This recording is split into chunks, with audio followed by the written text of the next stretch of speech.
तो friends, welcome to modern study centre YouTube channel.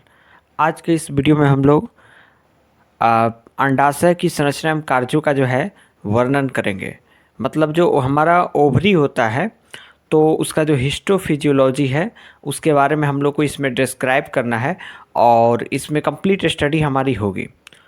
बताते चले कि जो टॉपिक है आपका या बीएससी जूलॉजी सब्सिडरी में देखने को मिलेगा और वो भी आपको पार्ट 2 में। तो आइए देखते हैं कि अंडाशय जो है या क्या होता है। तो जो प्रत्येक अंडाशय होती है उसमें बाहरी स्तर जो होता है वह जर्मिनल एपिथेलियम तथा भीतरी पदार्थ जो होता है वह संयोजिक ऊतक स्ट्रोमा का जो है वह बना होता है। तो सबसे महत्वपूर्ण यहाँ पर जो बात है वह यह है कि जो हमारा अंडाशय होता है जिसको इंग्लिश में ओवरी बोला जाता है, तो उसका जो बाहरी स्तर होता है वह जर्मिनल एपिथेलियम का बना रहता है और जो भीतरी पदार्थ उसमें जो रहता है वह संयोजी ऊतक स्ट्रोमा जो नाम है इसका जो है बना होता है। स्ट्रोमा में क्या रहता है तो रुधिर कोशिकाएं होती है, तंत्रिका तंतु तथा वर्धन की विभिन्न जो अवस्थाओं में जो है ओवरियन फॉलिकल्स या ग्राफियन फॉलिकल्स जो है बिखरे होते हैं और ग्राफियन फॉलिकल्स जर्मिनल एपिथेलियम की कोशिकाओं से जो है वह विकसित होते हैं। जैसा कि आप लोग जानते हैं कि जो टॉपिक है ओवरी का या बीएससी जूलॉजी पार्ट 2 में पढ़ना है सब्सिडरी में, लेकिन आप लोग इसको पहले भी पढ़े हैं। क्लास 12th में आप लोग जो है इसको ह्यूमन रिप्रोडक्शन जो चैप्टर है उसके अंतर्गत इसको वहाँ पर डिटेल में आप लोग पढ़े होंगे। तो बिल्कुल उसी की तरह जो है यहाँ पर भी आपको जो है वहीं अंडाशय की संरचना एवं कार्य का वर्णन करना है। तो आप लोग केवल इस वीडियो को स्टार्टिंग से लेकर एंड तक देख लेते हैं तो आप इस क्वेश्चन को जो है आप लोग का कंप्लीट हो जाएगा, रेडी हो जाएगा। काफ़ी इंपॉर्टेंट क्वेश्चन है। आगे देखेंगे इसमें लिखा गया है कि जो कोशिकाएँ होती है, जो सेल्स होते हैं, वह जब मैच्योर्ड हो जाते हैं, परिपक्व हो जाते हैं, तो वह सूक्ष्म तथा पीतक रहित जो है वह अंडाणु बनाती है।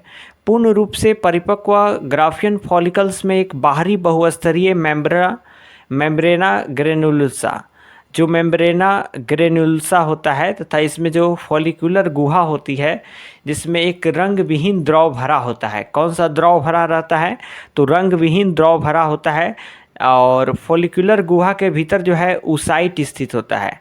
अगर हम लोग बात करें, जैसा कि आप लोग यहाँ पर पिक्चर को देखेंगे, ये जो पिक्चर है या ओवरी का टीएस है, ट्रांसवर्स सेक्शन है और एक ग्राफियन फॉलिकल ऑफ ओवरी है। तो इसमें आप लोग ध्यान से देख सकते हैं कि कैसे इसका जो है संरचना है। और यहाँ पर आप लोग देखेंगे तो यहाँ पर लिखा हुआ है कि जो हमारा ग्राफियन फॉलिकल होता है उसमें एक बाहरी बहुस्तरीय मेम्ब्रेना ग्रेनुलोसा जो है इसमें फॉलिकुलर गुहा होती है जिसमें एक रंग विहीन द्रव भरा होता है और जो फॉलिकुलर गुहा होता है उसके भीतर ऊसाइट स्थित होता है और इसके अंदर चारों ओर जो पतली विटेलाइन झिल्ली जो है विटेलाइन मेम्ब्रेन तथा बाहर की ओर एक मोटा पारदर्शी अस्तर जो है वह क्या होता है जिसे जोना पेलुसिडा कहा जाता है। क्या कहा जाता है? जोना पेलुसिडा कहा जाता है तथा या जोना इसको रेडियाटा भी कहा जाता है। तो जोना पेलुसिडा और जो जोना रेडियाटा है इसके बारे में अगर हम लोग थोड़ी सी चर्चा कर लें तो पाएंगे कि जो हमारा जोना रेडियोटा है इसके ठीक बाहर जो होता है वह कोशिकाएं अन्य कोशिकाओं से भिन्न होकर कोरोना रेडिएटा बनाती है। मतलब कहने का साफ अर्थ है यहाँ पर कि जो जोना रेडिएटा होता है उसके ठीक बाहर जो सेल्स होते हैं वह अन्य जो सेल्स होती है उससे भिन्न होकर कोरोना रेडिएटा जो है वह बनाती है। और जो मैच्योर्ड एग होगा, परिपक्व जो अंडाणु होगा, उसको मेम्ब्रेना ग्रेनुलोसा से संबंध बनाने वाली कोशिकाओं को डिस्कस प्रोलिजेरेस कहते हैं। अंडाशय में स्थित फॉलिकल सूक्ष्म प्रवर्धकों के रूप में दिखाई देते हैं जो पूर्णतः परिपक्व होने पर अंडाशय की सतह पर आ जाते हैं। ठीक है, आगे लिखा है कि एवं अंत में फटकर परिपक्व अंडाणुओं को मुक्त कर देते हैं। फॉलिकल्स की गुहा अब रुधिर से भर जाती है। फॉलिकुलर कोशिकाएं रुधिर के थक्के के साथ मिलकर जो कॉर्पस ल्यूटियम होता है वह बनाती है। क्या बनाती है? तो फॉलिकुलर जो सेल्स होता है वह रुधिर जो होता है उसके थक्के के साथ मिल करके जो है वह कर्पस ल्यूटियम जो है वह बनाती है, जो पीले से रंग की ग्रंथिल रचना है तथा अंडाणु के संश्लेषण होने पर भी बनी रहती है। तो यहाँ पर हम लोग देख लिए। अब इसका जो फिगर दिया गया था दो ठो, एक ग्राफियन फॉलिकल ऑफ ओवरी का और एक टीएस ऑफ ओवरी का, उसको हम लोग थोड़ा सा देख लेते हैं फिगर को, क्योंकि जो बायोलॉजी है इसमें सबसे ज़्यादा इम्पोर्टेंट फिगर का ही होता है।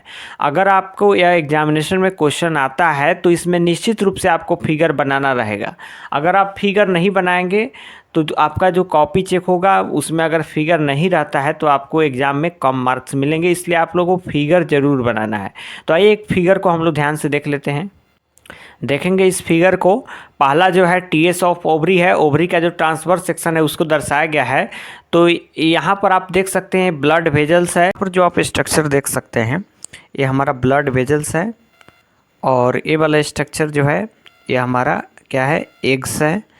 और इसको हम लोग इस ऊपर वाले जो यहाँ पर स्ट्रक्चर दिखाई दे रहा है इसको जर्मिनल एपिथेलियम बोला जाता है, इसको प्राइमरी फॉलिकल बोला जाता है। नेक्स्ट इसके बाद आप देखेंगे तो यहाँ पर जो है इसको जो है हम लोग प्राइमरी फॉलिकल कहेंगे। उसके बाद जो है ये हमारा मैच्योर फॉलिकल हो जाएगा। उसके नेक्स्ट अगर आप देखेंगे तो ये दोनों जो है हम लोग का वह क्या है, मैच्योर कॉर्पस ल्यूटियम है। अगर और आप ध्यान से देखते हैं तो यहाँ पर जो आपको स्ट्रक्चर दिखाई दे रहा है इसको हम लोग कॉर्पस एल्बिकेंस बोलते हैं। क्या बोलते हैं, कॉर्पस एल्बिकेंस बोलते हैं, ठीक है। और आप लोग जो इस स्ट्रक्चर को देख रहे हैं, यहाँ का जो स्ट्रक्चर है, यहाँ का स्ट्रक्चर, इसको हम लोग जो है क्या बोलते हैं, कॉर्पस मेसोवेरियम बोलते हैं। कॉर्पस मेसोवेरियम जो है इस स्ट्रक्चर को बोला जाता है। तो यहाँ पर आप लोग देख भी सकते हैं। और यह जो है मैच्योर कॉर्पस ल्यूटियम हो गया हमारा, ये जो स्ट्रक्चर यहाँ का जो है ये मैच्योर कॉर्पस ल्यूटियम है, ठीक है। तो आप लोग अच्छी तरीक़े से सभी स्ट्रक्चर को देख चुके हैं। अब हम लोग जो है टीएस ऑफ ओवरी को देख लिए हैं। अब नेक्स्ट हम लोग देखें, यहाँ पर है ग्राफियन फॉलिकल ऑफ ओवरी। तो यहाँ पर हम लोग इसको देखेंगे। तो यहाँ पर देखेंगे ग्राफियन फॉलिकल ऑफ ओवरी को,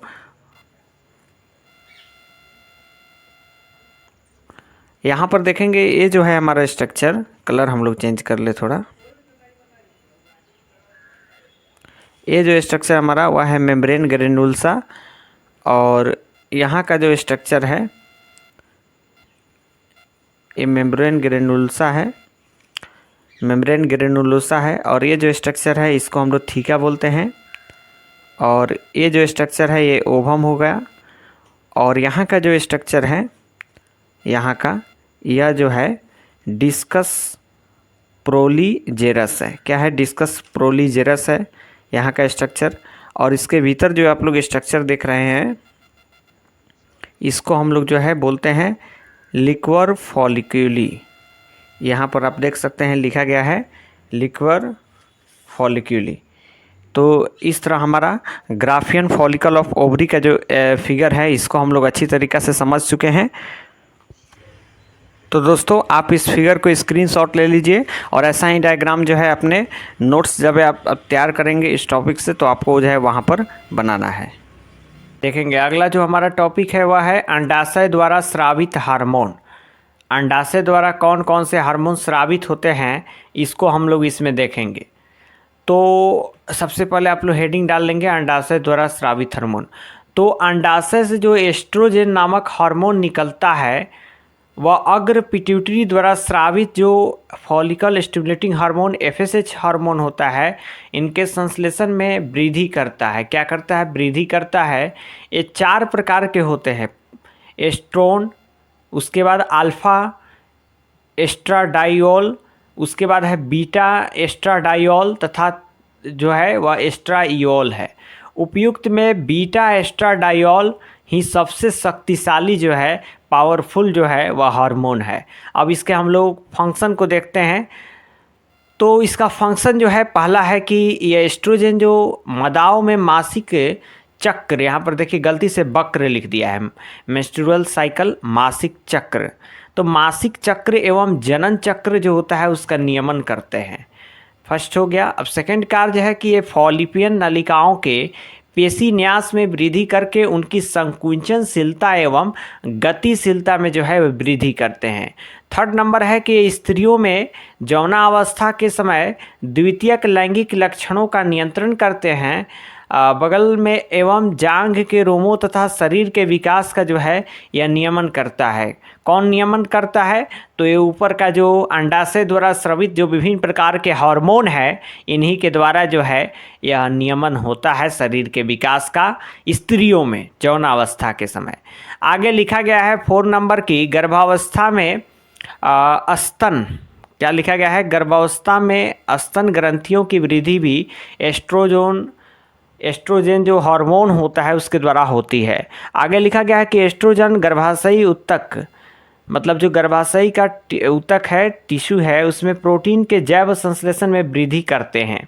नेक्स्ट है कि 6 नंबर की ये भ्रूणीय परिवर्धन के समय पीतक का जैव संश्लेषण जो है वह प्रारंभ करते हैं। 7 नंबर है एस्ट्रोजन वसा प्रेरक होता है तथा यकृत एवं रुधिर में लिपिड को एकत्रित होने से रोकते हैं। तो इस प्रकार इस वीडियो में हम लोग जो हमारा अंडाशय की संरचना है एवं कार्य है उसका वर्णन कर लिए हैं, और आप लोग जो है इसे अच्छे से वीडियो को जो है आप लोग देख लेंगे तो कंप्लीट रूप जो है आपको ये क्वेश्चंस आपका रेडी हो जाएगा। चलिए, तो अगर आप चैनल पर नए हैं तो आप चैनल को सब्सक्राइब करिए एंड बेल आइकन को प्रेस करिए और अपने दोस्तों में इस चैनल को शेयर करिए। Thanks for watching this video. फिर मिलते हैं हम लोग अगले नेक्स्ट वीडियो में।